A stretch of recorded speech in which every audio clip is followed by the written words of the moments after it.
Bonjour, bienvenue à vos 10 minutes juridiques avec le cabinet d'avocats Landau Associés par VK.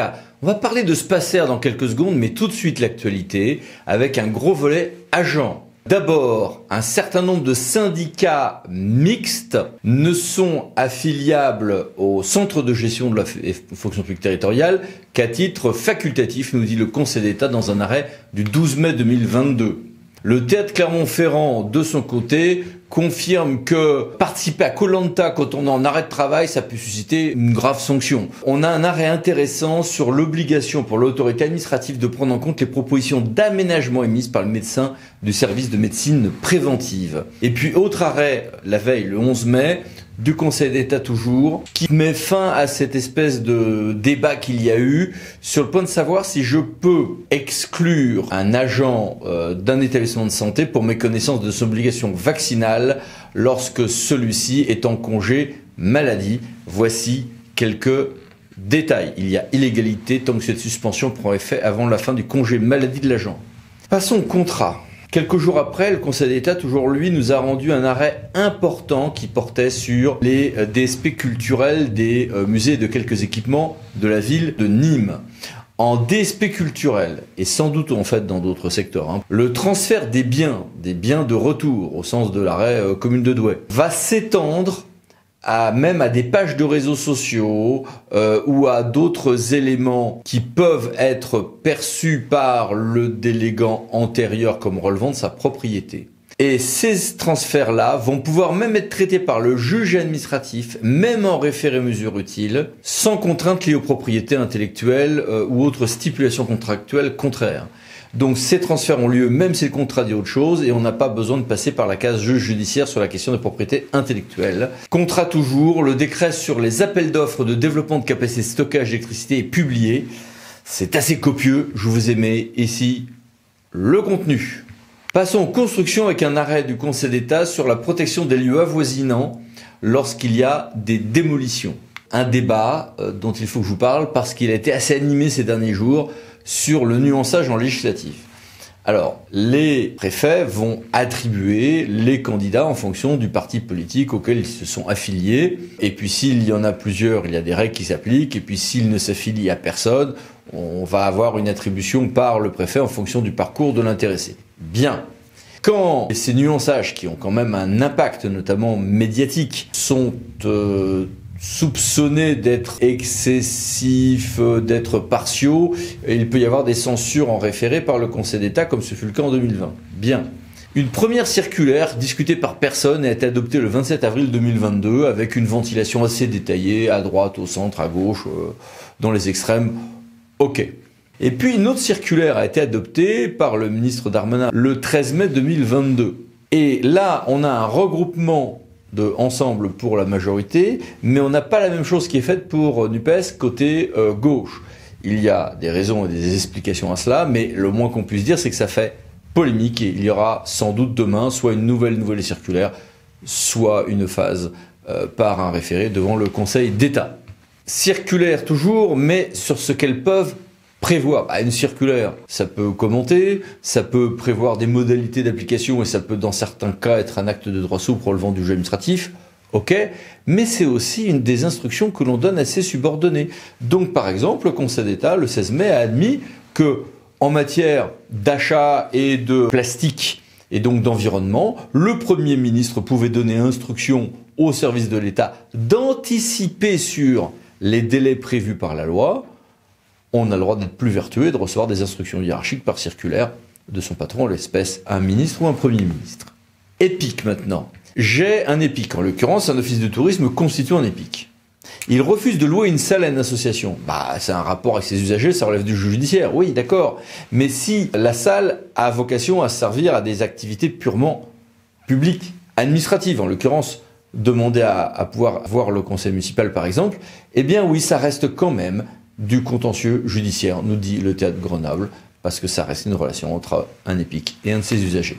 Relation avec les usagers, mais quand ceux-ci sont débiteurs. À qui accès aux éléments d'identification de ces débiteurs et à quelles conditions? Réponse avec le décret du 16 mai 2022, dont voici ici les références. Autre élément, les polices en matière de lieux de culte. on a tout un régime de fermeture de lieux de culte quand il y a des appels à la haine ou à la commission d'attentats terroristes, etc., dans un cadre assez fortement précisé par le Conseil d'État. Oui, Belté Damien nous dit, bah oui, mais une fois que l'association cultuelle a enlevé les prêches haineux, changé son imam et s'est remis au carré, eh ben, la préfecture doit, sans délai, et au besoin, après ordonnance de référé en ce sens, remettre fin à cette période de suspension. La fin des péchés entraîne la fin des sanctions et des suspensions. Et puis les mini-brèves, que voici et que voilà. Passons maintenant à notre grand dossier, commande publique, sociale et durable, et Spacer, ou comment passer d'une obligation à un outil utile. Dans le code de la commande publique, on a l'obligation de faire un schéma de promotion des achats publics socialement et écologiquement responsables, Spacer ou Spaser, les deux se disent, dès que l'on est une personne publique avec des achats annuels de 100 millions d'euros hors taxes. Ce seuil va être abaissé d'ailleurs à 50 millions à compter du 1er janvier 2023. Et sur ces Spacer, il faut aussi intégrer toutes les modifications introduites par la loi Climat Résilience que je vous ai résumées ici. Et tout ceci évidemment dans un contexte de nombreuses règles de verdissement de la commande publique. On en a souvent parlé ensemble dans différents dossiers et d'adoption par l'État du plan national des achats durables, qui est une feuille de route pour les acheteurs de l'État et une source de bonnes idées, y compris pour leurs Spacer, pour les autres acteurs. Sur tout ceci, j'ai voulu poser des questions à un expert, Monsieur Caroul. Merci d'être avec nous. Bonjour monsieur. Bonjour. Première chose, tout simplement, quels sont vos conseils en matière de Spacer? Alors, je donnerai deux conseils qui me semblent importants. Le premier, c'est d'intégrer le volet économique dans les Spacer pour respecter le principe d'avoir les trois piliers du développement durable, parce que légalement, juridiquement, un Spacer, ça n'aborde que les sujets sociaux et environnementaux. Or, c'est dommage de se priver de ce troisième volet, et je dirais même plus, c'est nécessaire de l'intégrer parce que un développement durable, c'est aussi un développement économique qui s'inscrit dans la durée. Et si on zappe cette dimension-là, ben, on est un petit peu bancal et on aura du mal parfois à justifier certaines actions, certaines approches, d'autant plus que l'achat en soi crée une dépense publique. L'achat responsable potentiellement va générer une dépense, une charge supplémentaire. Et si on n'arrive pas à contrebalancer avec des éléments économiques, notamment à dire, voilà, il y a une dépense immédiate à court terme, mais à long terme, on s'y retrouve, ou alors en intégrant des externalités sociales et environnementales, on s'y retrouve, ben, on perd un petit peu le sens de beaucoup d'actions qui peuvent être imaginées dans le cadre des Spacer. Le deuxième conseil que je donnerais, c'est qu'il ne faut pas se disperser. C'est un conseil que j'identifie sur la base d'échanges que j'ai pu avoir avec des collègues d'autres collectivités qui sont en train de travailler sur la V2 de leur Spacer. Et je sais que on a toujours envie de bien faire, donc on veut agir sur tous les fronts.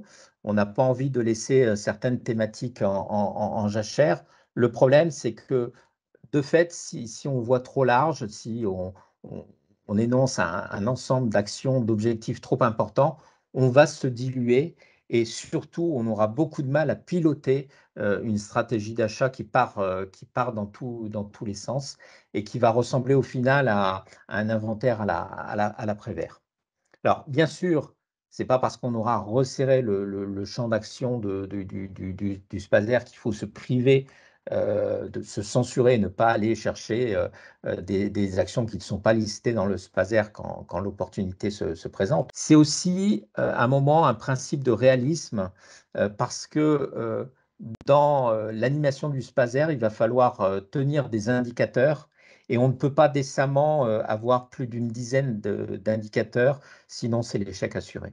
Est-ce que ce Spacer a été l'occasion pour vous de synthétiser ce que vous faisiez déjà?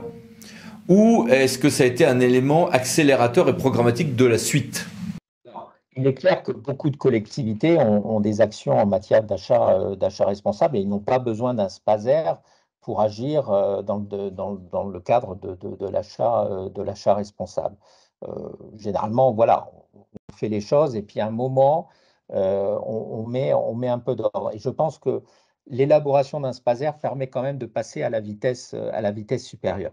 Le spaser doit être vraiment la pièce centrale, d'où l'intérêt d'ailleurs d'intégrer le volet économique pour éviter un moment d'avoir des injonctions contradictoires entre ce qui relèverait d'une politique d'achat responsable d'une part, et ce qui relèverait par exemple d'une logique de performance achat d'autre part. Il faut éviter d'avoir justement une kyrielle de référentiels parce que le risque sinon, c'est que les utilisateurs risquent d'être perdus. On est à presque un moment dans une logique de millefeuille et ils ne savent plus où donner de la tête. Et le risque aussi, c'est que certains puissent jouer sur des contradictions qui existeraient entre les différents documents. Pour moi, déjà, le principe, c'est que le spaser concentre la globalité et la complétude de la politique achat à un niveau stratégique.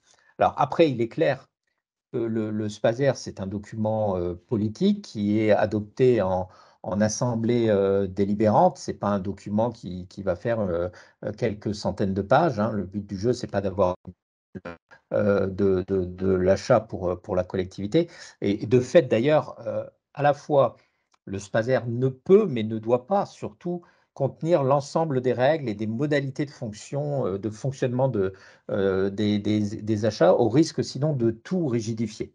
Ça veut dire que, voilà, à côté du spaser, qui est vraiment l'élément central, l'élément politique, on va pouvoir développer d'autres éléments. Alors, ça peut être des directives, des éléments aussi, des plans d'action hein, qui vont décliner le spaser. On peut aussi voilà, développer toute une série de guides thématiques, d'outils, de méthodes à disposition des acteurs de l'achat au sein de l'institution.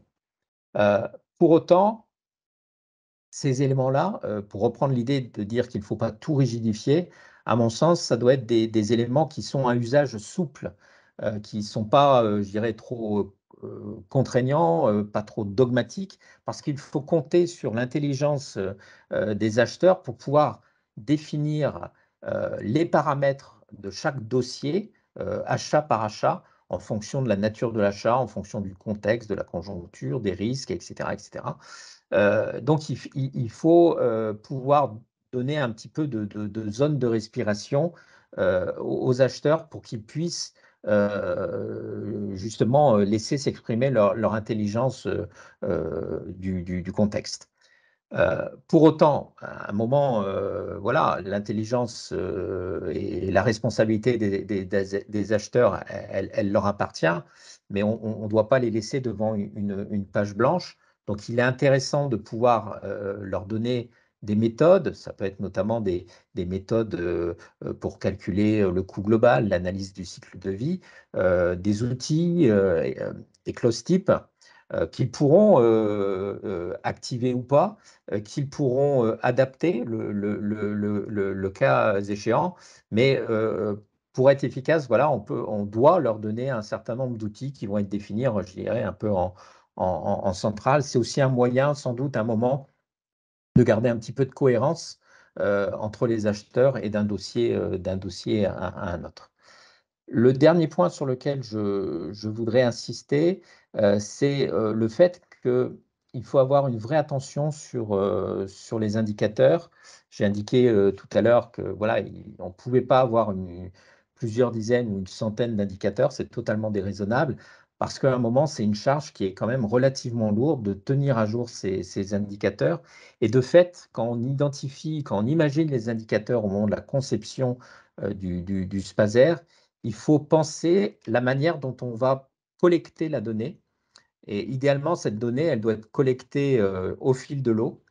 Elle doit être collectée, je dirais, de manière à pouvoir être retraitée ensuite. Donc, idéalement, voilà, c'est de la collecte de données informatisée, bien formatée. Et il n'y aurait plus qu'à appuyer sur un bouton pour que l'indicateur soit tenu à jour et soit publié. Alors ça, c'est un petit peu un vœu pieux. Et aujourd'hui, honnêtement, c'est un des sujets sur lesquels mon service bute un petit peu, cette problématique de la data et du traitement de la data pour pouvoir ensuite euh, suivre l'évolution des actions qui sont menées et avoir cette vue globale. Ouais, mais c'est une démarche qu'il faut porter. Quels sont vos conseils sur le portage du Spacer? Pas sur le Spacer, mais sur le portage maintenant, cette fois-ci. Le pilotage, à un moment, de toute manière, nécessite qu'il y ait, je dirais, un groupe d'acteurs plutôt en centrale qui vient animer. Il ne faut pas oublier cette logique d'animation, hein. Le SPASER, ce n'est pas un document qui est adopté. À un moment, on le pose sur une étagère. Il faut vraiment qu'il y ait des VRP, entre guillemets, qui soient présents régulièrement et qui soient sur l'ouvrage. La question du portage, elle est un petit peu différente.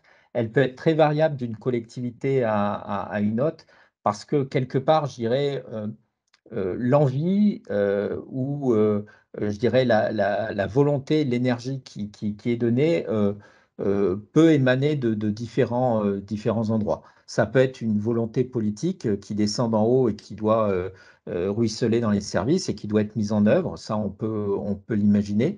On a aussi dans d'autres collectivités plutôt une logique de bottom-up, c'est-à-dire des initiatives de la base qui viennent à un moment foisonnées et qui sont remarquées et prises en charge de manière plus globale par une direction générale et je dirais approuvée et valorisée par les élus. Ça peut venir de différents endroits. En tout état de cause, à un moment, on rentre aussi sur des logiques de problématiques de conduite du changement. Et quand on essaie de mettre en place une stratégie d'achat, à un moment, les sponsors, les alliés qu'on a dans l'institution, dans la collectivité, et inversement, les freins, les opposants.